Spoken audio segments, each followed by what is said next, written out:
Pemirsa, pemerintah mendue anceng majeng tigang dasa kali yute unit usaha mikro kecil dan menengah UMKM mangda presiden ranjing ring sistem pasar digital war sekali tali 4 likur. Parindikan diucap ke bawasang langsung Menteri Koordinator Bidang Kemaritiman dan Investasi Luhut Binsar Panjaitan.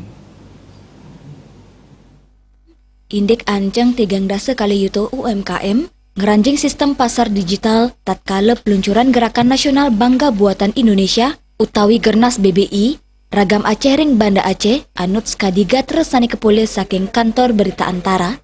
Sajroning usaha nincapang kawentenan UMKM, mangda preside onboarding wantah pinaka tujuan saking program Germas BBI. Selami puniki mangkesami paiketan baga pariwisata, UMKM, sampun nyinayang pengupaya pini becik, sajroning digelisang pemargin digitalisasi UMKM. Kauningin wenten 15,5 juta UMKM sampun ngeranjing ring sistem pasar digital.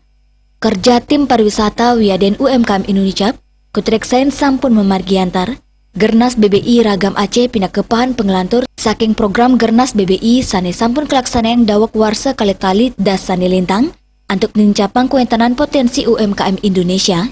Ngelintangin Kementerian Kelautan dan Perikanan, Gernas BBI rau mangkin nyobiahang UMKM unggulan KKP, sane matutujon nincapang konsumsi ikan miwa produk UMKM sektor kelautan. Bali Pos Nguningayang.